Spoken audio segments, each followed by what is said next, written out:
नमस्कार दोस्तों, आज के इस वीडियो में, आज के इस कथा कहानी में हम जानेंगे कि हमारे कर्मों का फल हमें कब, कैसे और कहाँ मिलता है। कहानी बहुत ही शिक्षाप्रद है। इस कहानी को अंत तक जरूर सुनिएगा। ये कहानी आपको आध्यात्मिक ज्ञान देगी। तो चलिए दोस्तों, इस कहानी को शुरू करते हैं। कहानी शुरू करने से पहले आप सभी से निवेदन है, अगर आपको यह कहानी अच्छी लगे, इस कहानी से कुछ सीखने को मिले, तो आप इस वीडियो को लाइक करके अपने और दोस्तों में ज़रूर शेयर करिएगा। और ऐसे ही कहानी सुनने के लिए हमारे चैनल को ज़रूर सब्सक्राइब करिएगा। अब चलिए दोस्तों, इस कहानी को, इस कथा को शुरू करते हैं। बहुत समय पहले एक राज्य में एक राजा था। वह अक्सर सोचता था कि वह राजा क्यों बना। इस प्रश्न का उत्तर पाने के लिए एक दिन उसने अपने राज्य के बड़े ज्योतिषियों को आमंत्रित किया। जब सभी ज्योतिष दरबार में उपस्थित हुए तो राजा ने यह प्रश्न उनके सामने रखा। उसी समय जब मैं पैदा हुआ था, उसी समय कई अन्य लोग भी पैदा हुए होंगे। उनमें से मैं राजा क्यों बना? ये बात सुनकर दरबार में उपस्थित किसी भी ज्योतिषियों ने इस प्रश्न का उत्तर नहीं दिया। फिर उसी में से एक पुराने ज्योतिष ने राजा को बताया कि राज्य के बाहर एक जंगल में रहने वाला महात्मा उनके प्रश्न का उत्तर दे सकते हैं। ये बात सुनकर राजा तुरंत महात्मा से मिलने के लिए जंगल की ओर निकल पड़े। जब वह महात्मा के पास पहुँचे तो उन्होंने देखा कि वह कोयला खा रहे थे।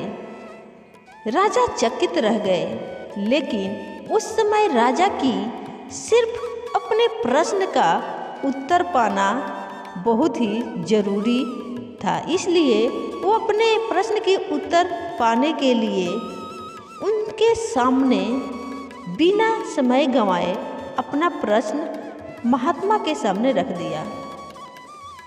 प्रश्न सुनकर महात्मा जी ने कहा कि हे राजा, मैं इस समय भूख से पीड़ित हूँ। मैं आपको इस प्रश्न का उत्तर नहीं दे सकता। आप उस पहाड़ पर चले जाओ, वहाँ एक महात्मा है, वो आपकी मदद करेंगे। राजा आगे दूसरे पहाड़ की ओर चल पड़े। जब वहाँ पहुँचा तो वो महात्मा अपने ही मांस को चिमटे से फाड़ कर खा रहे थे। राजा ने उनसे वही प्रश्न दोहराया। प्रश्न सुनकर महात्मा ने कहा, हे राजा, मैं आपका प्रश्न नहीं बता सकता। मैं भूख से पीड़ित हूँ। इस पहाड़ी के नीचे एक गांव है, वहाँ एक 5 साल का बच्चा रहता है। वह जल्द ही मरने वाला है।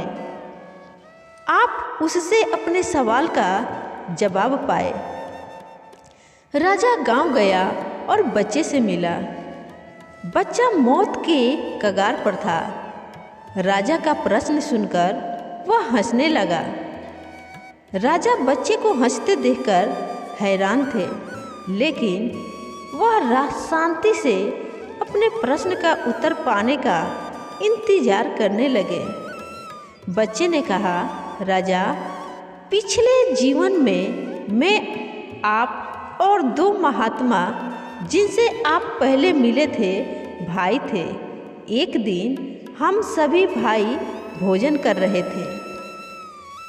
एक साधु हमारे पास आया और भोजन मांगने लगा। सबसे बड़े भाई ने उससे कहा, अगर मैं तुम्हें अपना खाना दूंगा तो क्या मैं अंगारे खाऊंगा? साधु ने कहा, तथास्तु, और आगे बढ़ गया। और आज वह अंगारे खा रहा है।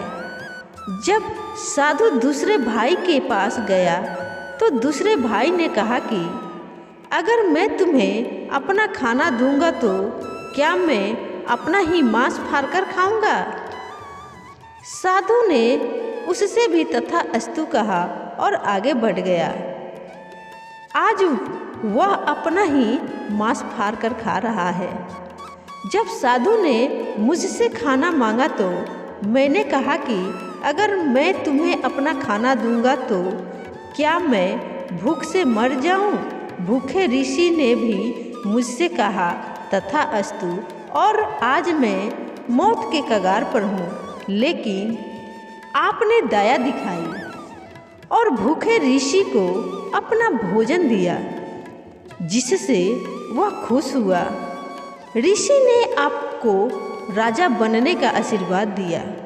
इस पुण्य का ही गौरव है कि आप इस जीवन में राजा बने हैं। यह कहकर बच्चा मर गया।